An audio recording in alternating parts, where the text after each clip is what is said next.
So this chapter opens up with the Fubuki group, I guess, watching the news, and they're seeing like reports of the success of the Neo heroes. We're seeing that Ryumon and Excel have been having success, and that the Hero Association and the heroes within it, including the Fubuki group itself, are getting kind of overshadowed by the accomplishments of the Neo heroes, at least in the media's eyes. But it's also confirmed in this sequence that Fubuki is confirmed to have been promoted to A class. A couple chapters back, Fubuki said that she was going to leave B class and go up to A class. So now we're like officially getting confirmation that she is in fact in the A class. We don't know what her exact ranking is, but I wouldn't be surprised if she's towards like the bottom of it, maybe a little higher than that possibly. But the other Fubuki storyline that's finally getting picked up here is what is going on with her and Psychos. Because it's been, I think, a few years since we've got an update on this stuff. So back in the Psychic Sisters arc, Fubuki winds up taking Psychos from like the Hero Association jail and like flies off with her somewhere. So it turns out that she does in fact have Psychos at like, I guess their base, their clubhouse, wherever they are right now. And Fubuki is like psychically linking with Psychos here by touching her head. This also might give more credence to the whole thing about Blast being some sort of Esper, because there's the theory that, you know, recently in the manga, he's touching Tatsumaki's head when she's a kid, and it appears that he could be reading her mind when he like figures out who Fubuki is. Again, just, you know, still a theory at this point, but it seems like it might be more likely considering that she's touching Psychos' head and, I don't know, going into her mind. But also this place that they're going to, this psychic spiritual world, is pretty much the same place that we saw Phoenix Man take Child Emperor in the recent revisions of chapter 99 and 100. I pointed out in my reviews for those chapters that this is like something that Esper seemingly are able to do. Like, it's not just an ability unique to Phoenix Man.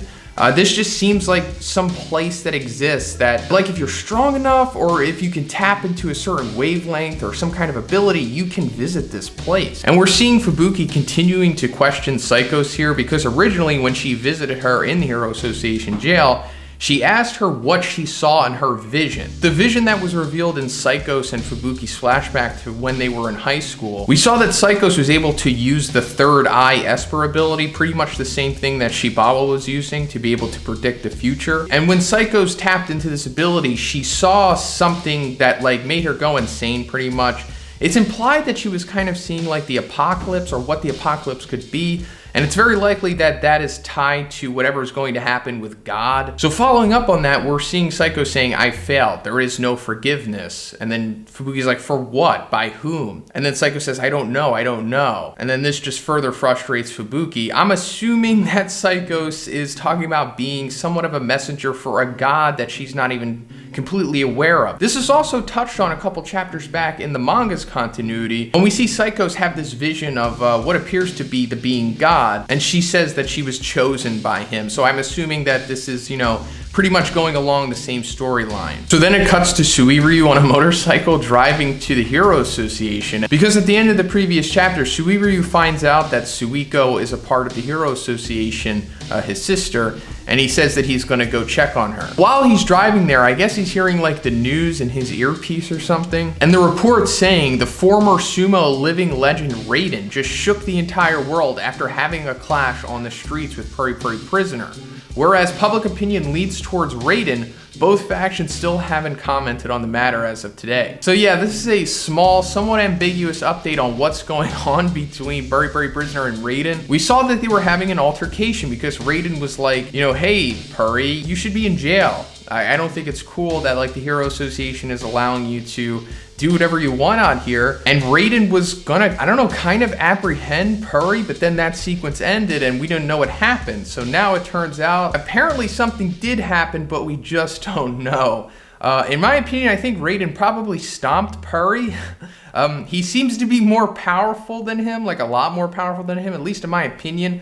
I mean, maybe I could be wrong. Maybe Puri beat him. That would be quite the twist. But I think it's possible that Raiden might have beat him and then, I don't know, put him into custody or something like that. So then we see Blue with some kind of like jetpack on, flying overhead of Suiryu, and he's on his way to the Hero Association as well. But another thing I want to point out is that in this sequence, the thing that Suiryu is listening to says, "And then there's the top ranked one." He said to be the son of Blast. So whenever Blue being brought up as the son of Blast is always kind of phrased in that similar light, almost as if it's not like 100% confirmed that he is actually the son of Blast, because I guess it's not, right? We're only really going off of word of mouth at this point. So it's possible that Blue might not actually literally be the son of Blast, you know? I'm not saying that he's not, but I'm just putting it out there that this might not be completely the truth. I mean, it's possible that he might be like the son of him, but not like the biological son, possibly. I think there's more to Blue than what we actually see on the surface here. You know, maybe not, but you know, there's definitely gonna be some developments here with that stuff. So Blue rolls up on the Hero Association. He starts yelling at it. He's like, I'm the top ranked of the Neo Heroes. Nobody was answering my call, so I came in person. He's also like, I have a personal suggestion for the future of the hero industry. There is also something I want to ask about my father, Blast. So that's also pretty interesting, him asking about Blast, something that he doesn't know. But also at the same time,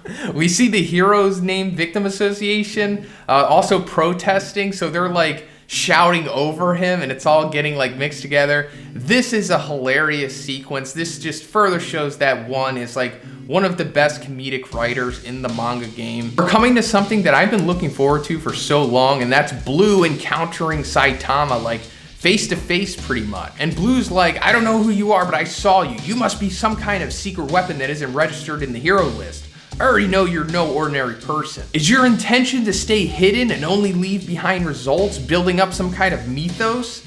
The method of operation. You're not trying to become the next Blast, are you? That's also pretty funny because that is Blast in a nutshell, right? And then he also says, trying to drag down Blast and take his #1 spot, huh? Well, tough luck. Only I can do that. So that's also giving us more insight into the true goals and motives of Blue, which were kind of alluded to up until this point, but now he's just putting his cards on the table. So then he finds out Saitama's name and he says, well, I'm sure we'll be meeting again on the battlefield. I'll show you out there that my strength and resolve is way out of your league. So yeah, Blue is naive like many other characters in this series in relation to gauging one's power, especially Saitama's. So does this mean that Blue is going to challenge Saitama to a fight or something like that in the future? It's very possible. At the minimum, I think he might try to, I don't know, steal Saitama's thunder against a monster or something like this, but this is for sure setting up a future encounter between these two. And as I've speculated before, like, if this does happen and Blue tries to test himself against Saitama and Saitama like smacks Blue or something, that might catch the attention of Blast, and that's how we get his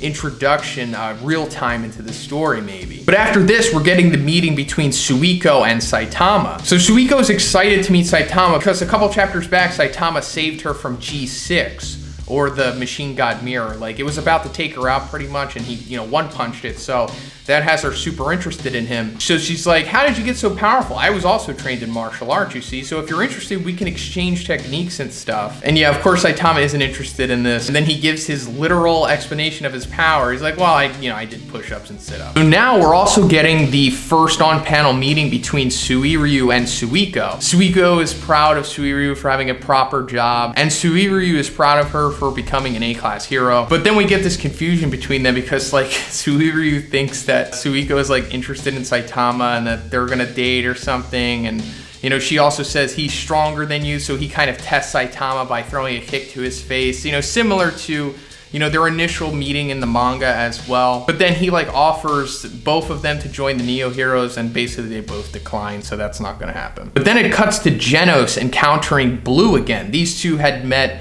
previously when we saw, you know, Blue tracking Saitama when he still had a Mind Mask with him. And this is also the first time we're seeing Genos in his newest upgrade form, because when he was going against the Family of Darkness, the first dragon that he officially soloed, at least in the webcomic, he was completely destroyed by that. So now he has a new upgrade, and he kind of looks similar to his Daedric manga form, but I guess this is like maybe the webcomic iteration of that. But Blue reveals to Genos that apparently Metal Knight has been secretly conducting experiments using monsters. There was also a theory that the insane strength of the monsters as of late is due to them being enhanced by someone. And this was revealed to him by a Hero Association, an executive who defected to the Neo Heroes. So pretty sure Blue is referring to the big 5 dragon, you know, outbreak thing that happened a couple chapters back. And it makes sense that they would think that Metal Knight is the culprit of this, because he was I don't know if he was experimenting on the monsters, but he definitely did have some monsters captive in the Hero Association. And it was mainly just to reinforce his own defense robots and make them stronger and whatnot. But the true culprits behind all of this, monster outbreak and experimenting and stuff like that is the organization. And that's because we know that that's their ultimate goal, collecting data, getting stronger and whatnot. And also G6, or the Machine God Mirror, showed up, coincidentally at the same time that the other dragons did. So this is just further continuing this awesome storyline of like, who's the traitor? Is it Metal Knight? Is it Drive Knight? And yes, in the webcomic continuity, it's still Drive Knight for sure that is the traitor and a part of the organization. But this is like one's red herring to make you think that maybe it could be Metal Knight instead. But then the chapter ends with Genos telling everything that he learned from Blue to Saitama. And what I'm getting from this is that Genos is going to maybe try to investigate this. And I assume this will, take him down the rabbit hole further of figuring out like who is, truly behind this, either Metal Knight or Drive Knight. And this might lead to, I don't know, Genos inadvertently teaming up with Drive Knight and the organization, but just, being gaslighted by them and eventually being betrayed, and then you eventually find out that Metal Knight is the good guy the whole time. I don't know, but that's pretty much it for the chapter today, guys. Let me know what you think about this one in the comments, and if you liked the video, please give it a like, and please subscribe if you haven't already. Have a great day. I'll see you in the next one.